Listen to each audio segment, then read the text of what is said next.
60% वादे पूरे नहीं हुए हैं. திமுக அரசு தேர்தல் நேரத்தில் மக்களுக்கெல்லாம் ஒரு வாக்குறுதி பட்டியல் கொடுக்கறாங்க. ஆனா அந்த வாக்குறுதி பட்டியல்ல 10% கூட நிறைவேற்றவில்லை அவர்கள். ஆனால் 90% நிறைவேற்றியதாக அவர்கள் கூறிக்கொள்கிறார்கள். स्टालिन साहब, हिम्मत है तो घोषणा पत्र निकालकर हिसाब किताब दीजिए, कितने वादे पूरे किए. உங்களுக்கு தைரியம் இருந்தா உங்களுடைய தேர்தல் வாக்குறுதி பட்டியலை எடுத்துட்டு வாங்க. அதை பார்த்து சொல்லுங்க நீங்க எத்தனை வாக்குறுதிகளை நிறைவேற்றி இருக்கிறீர்கள் என்று. अवैध शराब में भ्रष्टाचार के कारण आए दिन गरीब लोग नकली शराब के कारण मौत की शरण हो रहे हैं. ஊழலால் மட்டுமல்ல கள்ளச்சாராயத்தினாலும் இந்த நாட்டு மக்கள் அப்பாவி மக்கள் உயிரிழந்திருக்கிறார்கள். दक्षिण तमिलनाडु में जातीय हिंसा बढ़ाने का काम अपने राजनीतिक स्वार्थ को पूरा करने के लिए ये तमिलनाडु सरकार ने किया है. தென் தமிழகத்தில் சாதி பிரச்சனையினாலையும் பிரிவினைவாதத்தினாலையும் அரசியல் லாபங்களை கருத்தில் கொண்டு திமுக அரசு செயல்பட்டுக் கொண்டிருக்கிறது. बुजुर्गों और महिलाओं के प्रति अपराध बढ़ा है. இந்த ஆட்சியில பெண்களுக்கு எதிரான குற்றங்கள் மலிந்து கொண்டிருக்கிறது. नशा तस्कर और ड्रग के माफिया तमिलनाडु के युवाओं को बर्बाद करने पर तुले. இந்த நாட்டின் இளைஞர்களுக்கு வாய்ப்புகள் இல்லாமல் வேலைகள் இல்லாமல் அவர்கள் துன்பத்தில் இருக்கும் நிலைதான் தொடர்ந்து கொண்டிருக்கிறது. और तमिलनाडु सरकार में मुख्यमंत्री जी को इसकी कोई परवाह नहीं. தமிழ்நாட்டின் முதல்வருக்கு இது பற்றி எந்த ஒரு அக்கறையுமோ கவலையுமோ கொஞ்சம் கூட இல்லை. भाइयों बहनों, तुष्टीकरण की भी हद होती है. मैं आज यहां आया हूं तब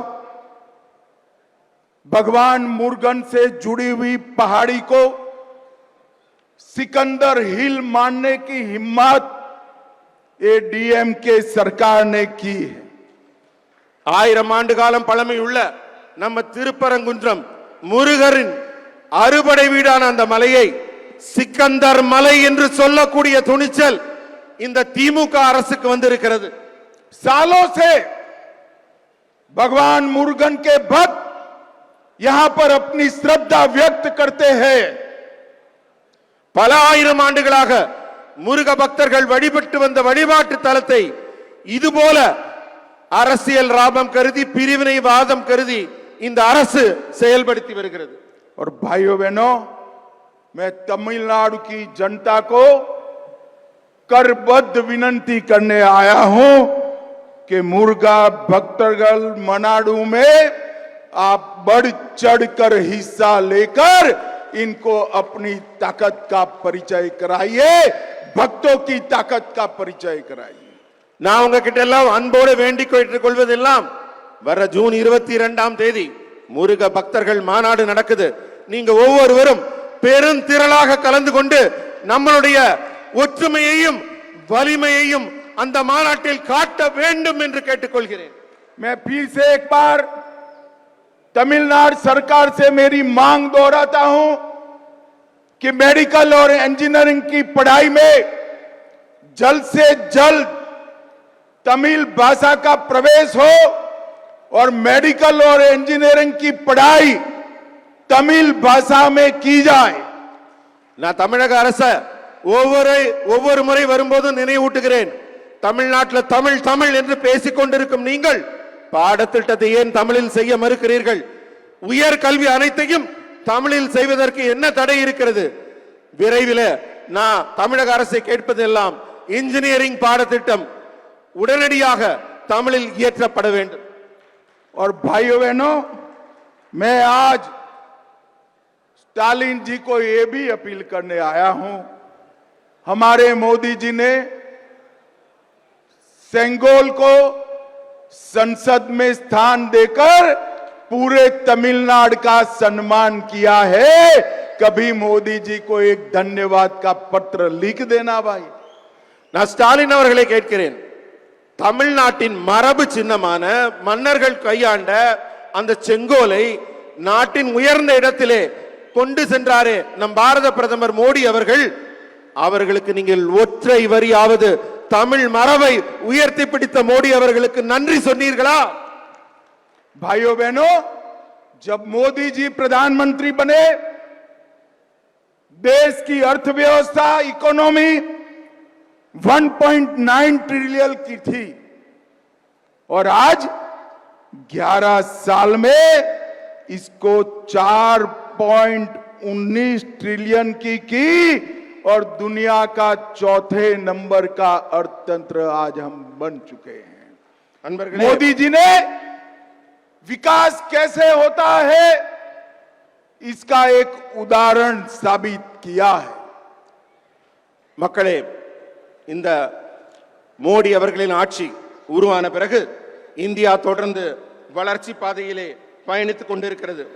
இந்த சாதனைகளின் உச்சமாக 11 ஆண்டுகால ஆட்சியிலே மோடி அவர்கள் ஆட்சியில் இந்தியாவின் भाइयों बहनों, स्टालिन जी हर बार कहते हैं कि आपने तमिलनाडु को क्या दिया। स्टालिन साहब, यूपीए की सरकार 10 साल चली।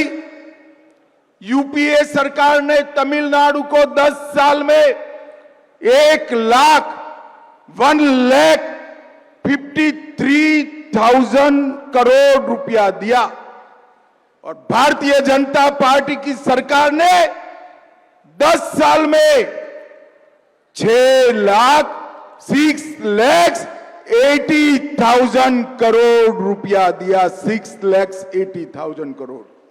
10 ஆண்டுகள்ல மோடி அவர்கள் ஆட்சியில 4.19 ட்ரில்லியன் வளர்ச்சியை கண்ட நம்மளுடைய பாரதம் இதுக்கு முன்னாடி எப்படி நடந்தது யூபிஏ ஆட்சியில எண்ணி பார்த்தால் 10 ஆண்டு கால ஆட்சியில யூபிஏ அரசு தமிழ்நாட்டுக்கு கொடுத்த பணம் 1,53,00,000 ரூபாய் மட்டுமே.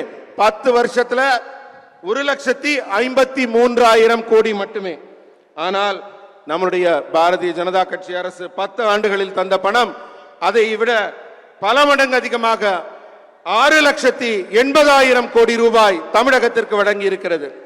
और इसके अलावे रोड्स के लिए 63,000 करोड़, रेलवे के लिए 77,000 करोड़ और एयरपोर्ट के लिए 3,500 करोड़ रुपया देने का काम किया।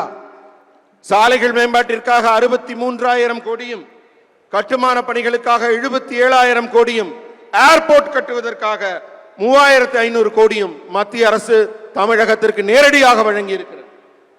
भाइयों बहनों, आज तमिलनाडु के हर शहर से, हर गांव से मेरे मंडल के कार्यकर्ता आए हैं।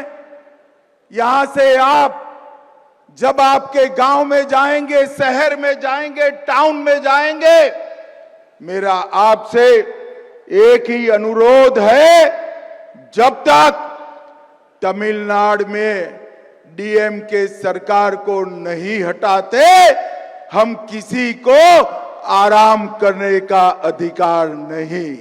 பல ஊர்களிலிருந்து பல பகுதிகளிலிருந்து இங்கு திரளாக வந்திருக்கும் பாரதிய ஜனதா கட்சியின் தொண்டர்களாகிய உங்கள் ஒவ்வொருவரையும் நான் கேட்பது என்னவென்றால், நீங்க திரும்ப ஊருக்கு போவீங்க, உங்களுடைய எண்ணம், உங்களுடைய சிந்தனை, உங்களுடைய செயல்பாடு எல்லாம் எப்படி இருக்க வேண்டும் என்றால், திமுக ஆட்சியை எப்படி அகற்ற போகிறோம், எப்போது அகற்ற போகிறோம், என்ன செய்ய வேண்டும் என்ற சிந்தனையில் நீங்கள் தொடர்ந்து இருக்க வேண்டும். और मित्रों, इस बार हमने तय किया है कि 2026 का चुनाव भारतीय जनता पार्टी एआईडीएमके के साथ मिलकर लड़ेगी, एनडीए के साथियों के साथ मिलकर लड़ेगी। அன்பர்களே, வரப்போகிற 2026 ஆண்டுக்கான தேர்தல் நம்முடைய பாரதிய ஜனதா கட்சியும் இங்கே கூட்டணி ஆட்சியில அதிமுகவுடன் இணைந்து என்டிஏ கூட்டணி இங்கு தேர்தலை சந்திக்க இருக்கிறது. मुझे बताइए, सभी कार्यकर्ता संकल्प करते हैं कि इस बार तमिलनाडु में डीएमके को हटाना है। நீங்க எல்லாரும் எனக்கு இப்ப பதில் சொல்லுங்க. நீங்க அத்தனை பேரும் திமுகவை ஆட்சியிலிருந்து அகற்ற தயாராக இருக்கிறீர்களா? तो मेरे साथ जोर से दोनों हाथ उठाइए। எல்லாரும் ரெண்டு கைகளையும் மேல தூக்கி உரக்க நான் சொல்றத சொல்லுங்க. विजय के संकल्प की मुट्ठी भींचिए வெற்றிக்கான உறுதிமொழியை எடுத்துக் கொள்ளுங்கள். और प्रचंडवाद से बोलिए, உரத்த குரலில் சொல்லுங்கள். भारत माता की वंदे மாதரம், वंदे மாதரம், वंदे மாதரம். भारत माता की ஜெய். பிளே ஸ்டோர் மற்றும் ஆப் ஸ்டோரில் இருந்து பாலிமர் செயலியை QR கோடு மூலம் பதிவிறக்கம் செய்யுங்கள். செய்திகளை உடனுக்குடன் பெறுங்கள்.